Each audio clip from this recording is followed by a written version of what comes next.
It starts in the operating room. They list the tray name, what the items are being added, the item numbers, the whole 9 yards, and it goes through the entire process, gets signed off, all the way down to being entered back into our tracking system and what the reference ID is to tie it back to our patient tracking system to the preference card. Rising above the buzz of ultrasonic cleaners and the clanking of stainless steel are the ideas and voices that are changing an industry.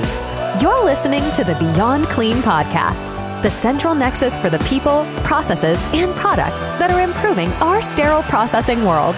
Each week, we speak with frontline technicians, CEOs, engineers, and entrepreneurs with a common goal to help you fight dirty. Every instrument, every time. Whether you are tuning in for education or inspiration, we're glad you did. Now turn on those washers and turn up the volume. It's time to go beyond clean.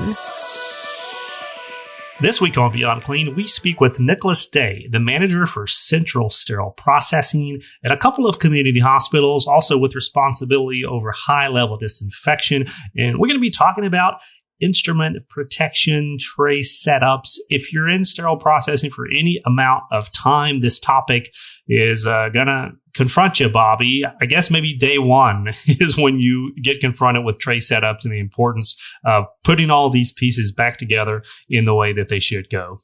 Yep. And if you spend any time in sterile processing, I'm sure you've seen a good tray and a bad one. And there's something particularly glorious about a perfectly organized, well-protected instrument tray, perhaps a little bit nerdy. Our guest today is by no means a nerd. Nicholas, wonderful guy. Definitely excited to hear his take on how to take care of our instruments. All right. Well, we'll be right back with Nicholas Day, the manager for Central Sterile, after a short break.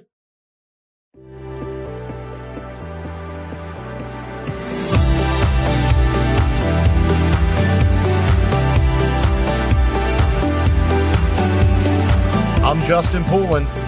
And I'm Hank Balch. From 17 Studios, you're listening to Beyond Clean, the global voice of sterile processing.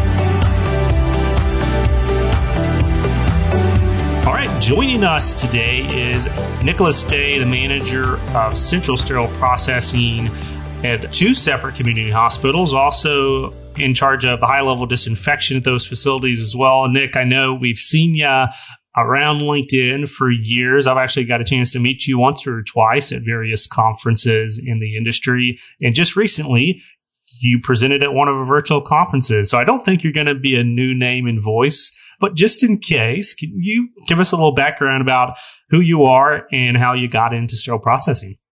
Absolutely. And thanks for having me again on the Beyond Clean team. Started in SPD around 2008 at the Cleveland Clinic, so about 14 years now. Started my way up just as a basic technician, non-certified, non-experienced, so very entry level, greenback. Learned my way, very ambitious to continue growing, becoming educated and educating myself in the field. I had the opportunity to kind of, when I first started in the OR environment, we were separate from the SPD and we were just like the OR processors. So we really were very close to the OR, the surgeons, and learned a lot about the OR environment from the start. And then we merged our departments where I was able to gain that sterilization aspect and equipment distribution and all the sterile storage aspect of everything. So it was a nice start to my career there.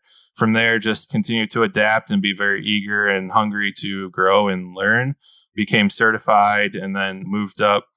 That community hospital at the time was in the process of being shut down. One of the community hospitals there. I was able to go into a leadership role just as like a lead tech as they were closing down. When we transitioned a lot of the staff out, I was able to go to another community hospital as a supervisor.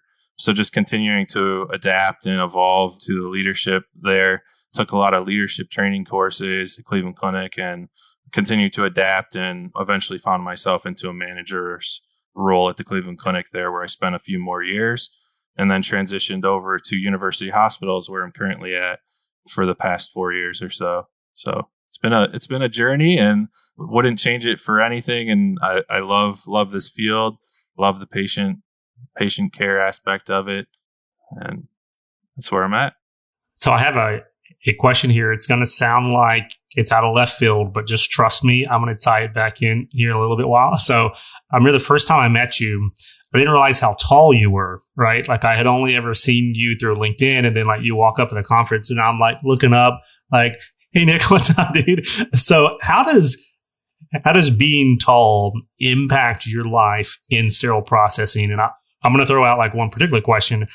I'm assuming challenges around scrubs may be something that you encounter on a daily basis. Can you kind of speak to that real quick before we get into everything else? Yeah, absolutely. So yeah, definitely. Being tall is a challenge always, going through doorways and just everybody asking you every day how tall you are. So I'm 6'8". I've been 6'8" since I was probably 21 years old.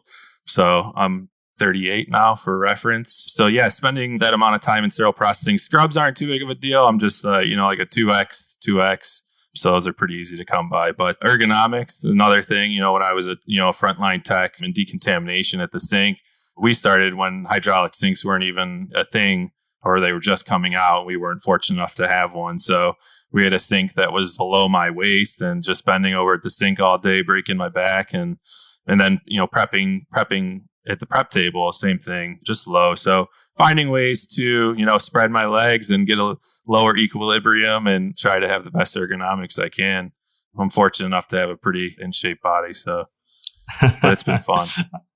I love that. Okay. So what the heck does that have to do with our topic today?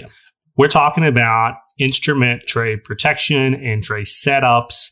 And as you were describing, our departments are built for like a normal height person in all the various ways that you were describing, from the doors to the sinks to the scrubs sometimes.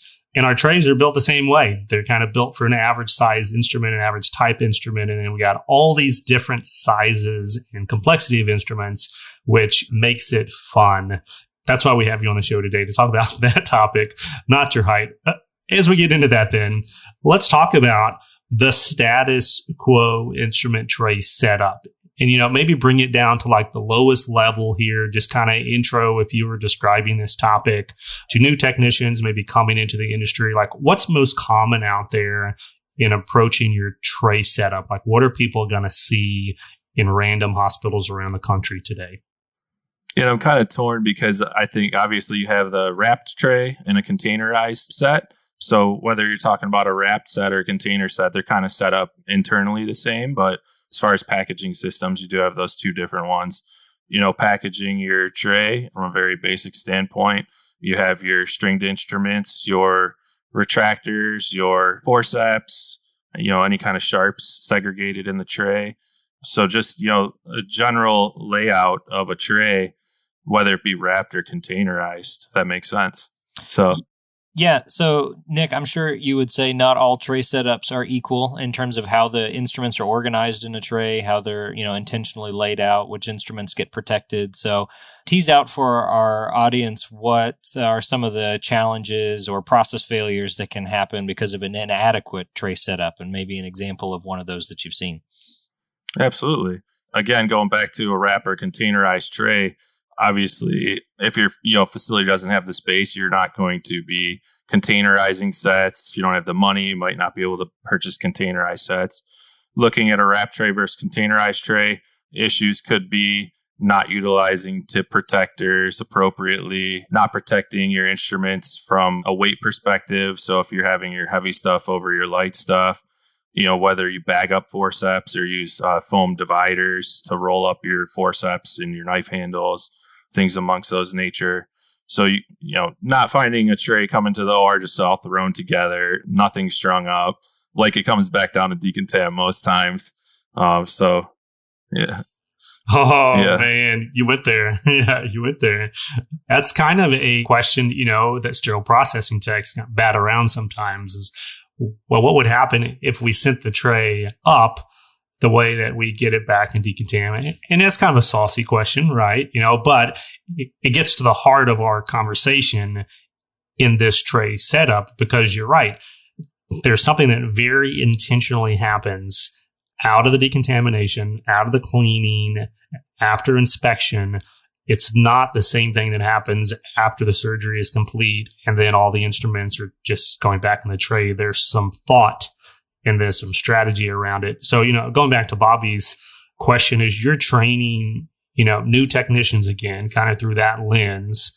How do you approach explaining that you've got this 100 instruments on your table, you've got this count sheet in front of you, and then you got this empty basket? Is there any philosophy or strategy around how things go and where they go and when they go in the basket that you like to cover? Absolutely. So most of our trays are, we have, obviously some few specific one-off trays, but most of our trays we have multiple inventory of the same tray. So what we like to do is take our newer, non-experienced technicians, or even some that are coming on board that don't know those specific sets. And we like to start with our very basic sets with very basic instruments where we can train them on the basic stringed instruments, forceps, different types of retractors, rakes, knife handles, all that sort of stuff. And all of our sets are very specifically set up in a certain manner. So I'm fortunate to have an education coordinator who works with all of my new hires. So we standardize our training and onboarding to be standard across the board with every technician. We also do our annual competencies that standardizes that process of how a tray is supposed to be built. More so, we collaborate with the operating room to how they want those trays to be set up, but we also take into consideration sterility perspective, sterilant penetrating and steam sterilization penetrating the instruments appropriately. But from a setup standpoint, work with the OR, work with the new tech and the educator to train, what these instruments are first and foremost, but then also how the placement of the tray is supposed to be set up each time. Is there anything that kind of stands out in those different packaging methods that you kind of mentioned? And we can leave the pill pack conversation to the side because we got different episodes to talk about that, with those two primary containment methods that you mentioned, rigid containers and the wraps. Is there anything unique about those two? If you knew that this tray was getting wrapped, would you select a different type of basket and tray? Would you assemble the instruments internally in a different way? And if so, anything that kind of stands out in those kind of decisions that you would be making at that technician level? Yeah, so for us specifically at my two locations, we're fortunate enough to have a digital tracking system. So all of our trays, flat pans, containerized sets are all barcoded on either the basket, the tray, or whatever device we're going to be building the set on. So generally, let's say 8 out of 10 times that comes through decontam from the technician cleaning it, through the washer in that receptacle. So the techs know to grab that set, scan that set, and then their count sheet pops up on the screen and they're able to build the set the way it's supposed to be built back into that receptacle or on that flat pan or in that container. And we have a set process, whether it's ortho dissecting, a hip extras, or a TNA ENT set, that it's a set way every time.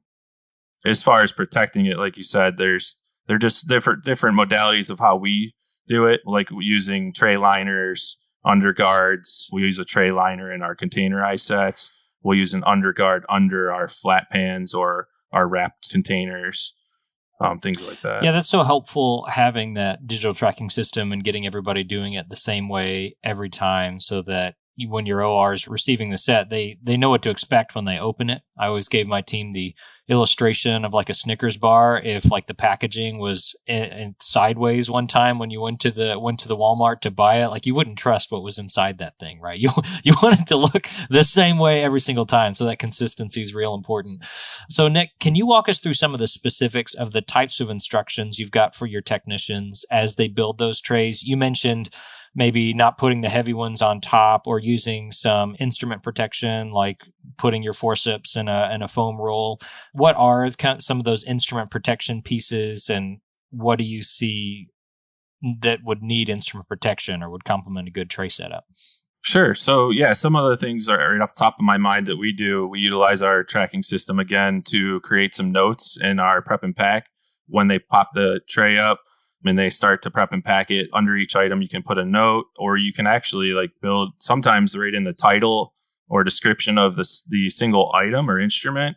We'll put in parentheses must have a tip protector. It's kind of just a standout right when they're looking at that item. It's right there in parentheses.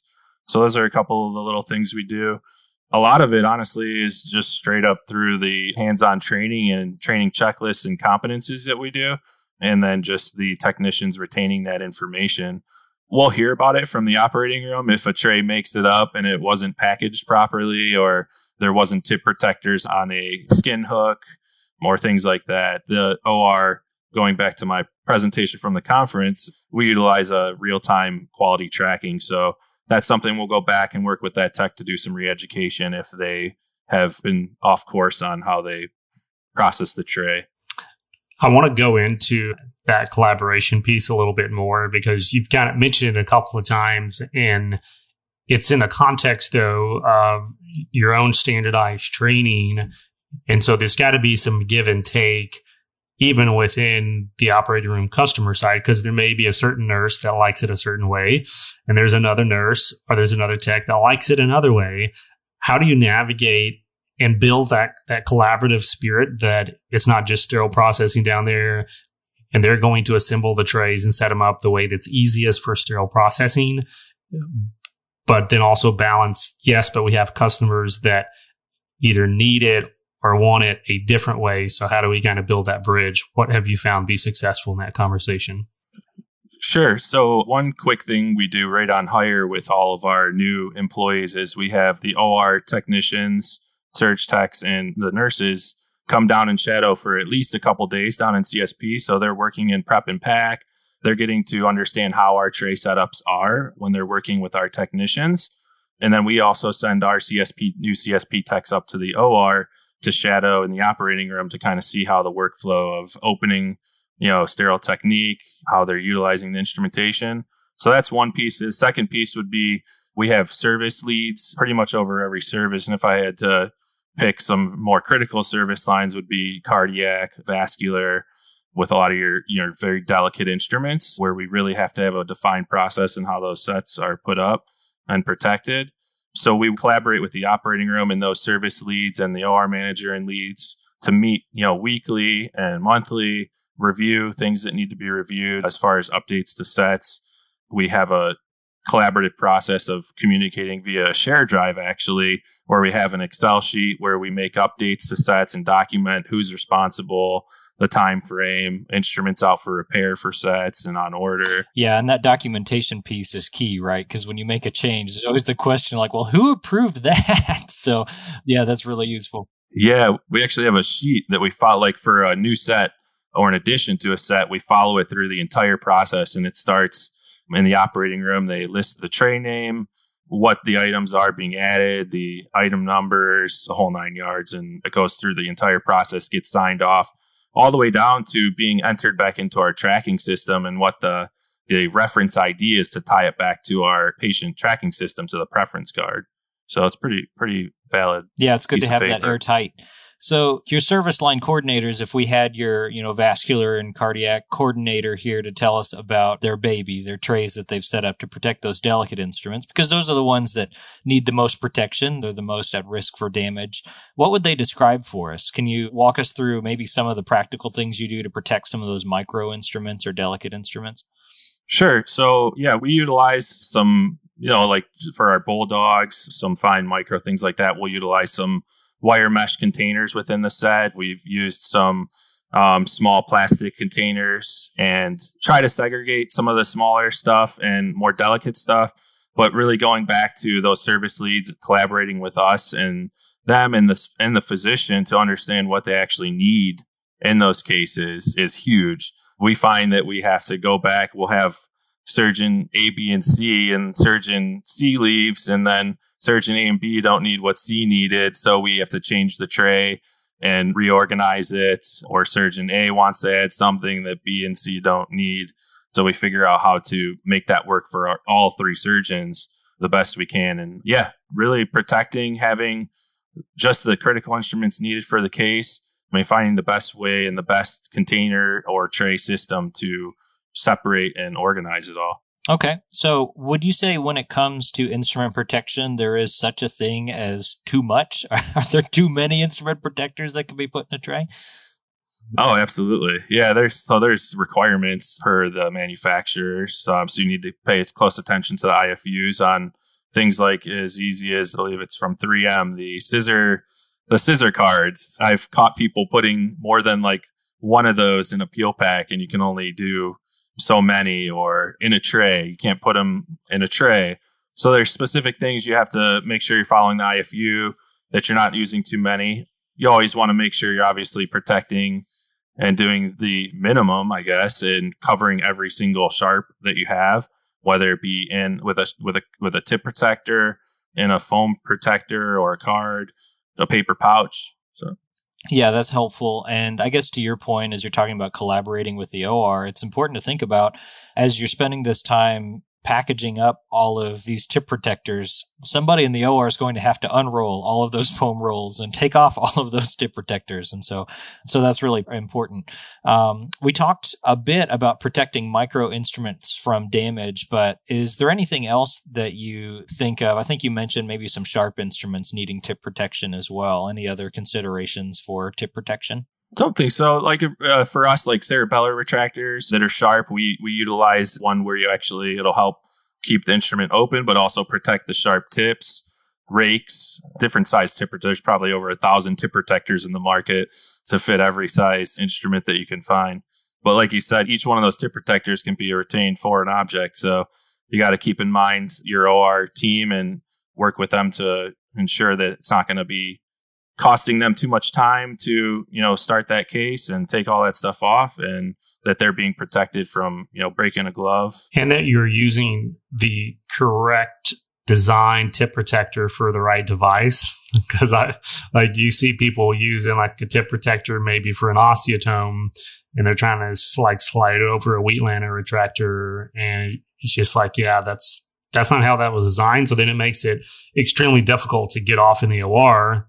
And sometimes like those things make it all the way back down through the decontamination phase as well. So even those considerations, that not every tip protector can go on every instrument as you're describing, and how you navigate the complexity of that, because you're right, there's like hundreds of different kind of brands and models and types, and how you navigate and make decisions in sterile processing and in the OR about what you expect. That's an important consideration there, which kind of brings me back to the collaboration piece. But I want to ask you about the vendor side of things, and you can take this like from any angle that you want, but I'm thinking about the device manufacturer itself. So the one like selling the instruments, or also the ones maybe selling the trays or the containment devices, because there's more and more companies these days that are selling accessories for like tray setups, and then also accessories for instrument protection that you've been describing. So how do you coordinate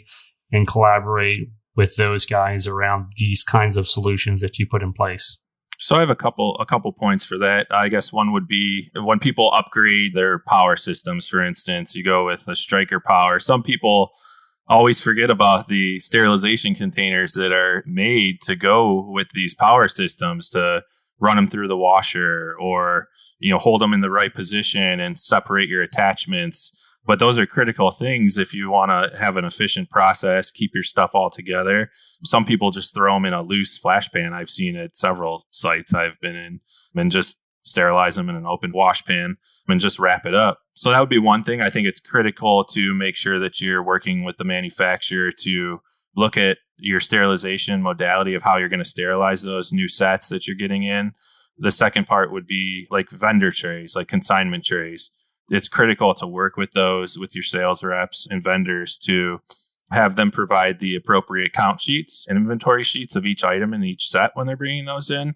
Provide a picture of it. It only makes it easier for the technicians working to put those trays together to have an accurate inventory of each item.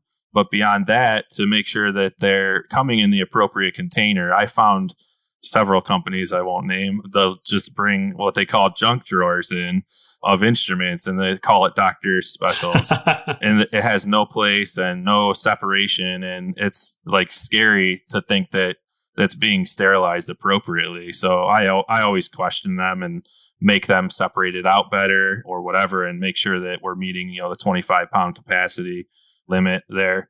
That it's a big thing too. They're bringing these in, and we have to, sometimes they consign a tray that's like a double stacker, and it's over 25 pounds. So we make them separate that, bring us in another pan, create a new count sheet for it, and send it to us before we'll even intake it into our tracking system. But we build all that in our tracking system, add a picture, so the techs are very comfortable that everything has a spot in the tray, that they're not missing anything.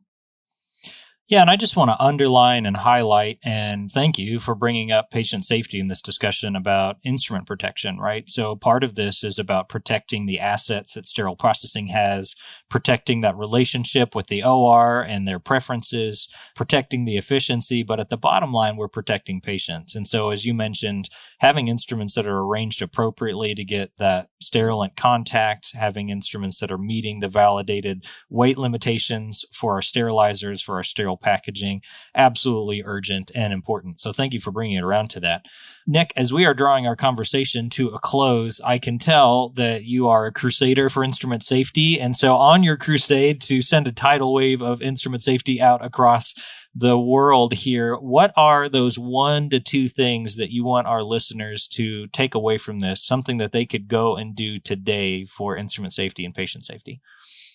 I would just say if you're a frontline technician or a leader, I think it's critical to advocate for OR, CSP, and your vendors to work together collaboratively as a team and really build a strong process to communicate tray changes, tray layouts, and getting the information that you need to be successful and provide, safe patient care, whether that be accurate count sheets.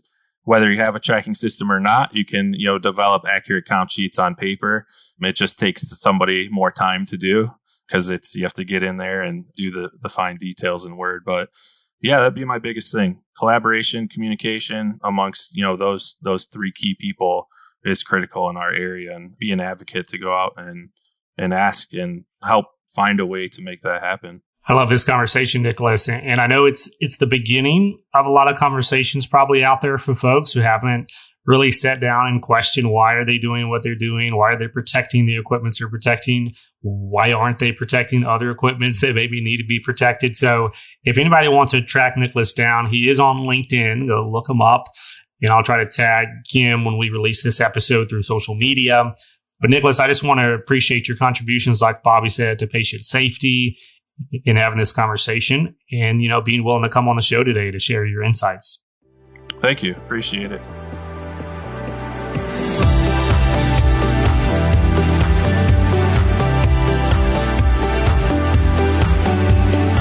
All right, Bobby. So instrument protection, tray setup, that's a conversation that we could have a lot of episodes around, probably a whole season just on that topic. I felt like we just scratched the surface, but a lot of important and practical takeaways today from Nick. Yeah, I imagine if there aren't folks like Nick in facilities taking careful attention to how their trays are set up, there's probably disasters all over the place. Trays that have been accumulating instruments for 38 years and now they weigh 32 pounds. And so, yeah, taking a careful eye to our tray setups, absolutely critical to patient safety and building that good relationship. So definitely good conversation starter. Yeah, he was giving me some anxiety when he was talking about all the doctors that are coming and going and all the instruments being added are not being used anymore. And I was just having like flashbacks, PTSD, like, oh my goodness. Yes, that is our life, Nick. So, all right. Well, that's going to do it for this week's show. I do want to remind you that you can support this big, beautiful mission of Beyond Clean by simply subscribing to us on Apple, Amazon, Google Podcasts, Stitcher, iHeartRadio, Spotify, or your favorite application. If it's not one of those, I don't know where you're listening to us on, but there are some extra ones out there. You can also access bonus content with a little present icon that's on the Beyond Clean mobile app. Yes, we have our own mobile app. It's on iPhone and Android. Go check it out in the App Store. We would love a 5-star rating and glowing review about how much you just love us and you couldn't imagine sterile processing without us, because that feedback is important for everybody else that's searching for great content to consume out there in the sterile processing universe. If you got any questions or would like to recommend a guest or a topic on the show, hit us up at info@beyondclean.net. On behalf of myself and Bobby Parker, thank you for listening to this episode of Beyond Clean.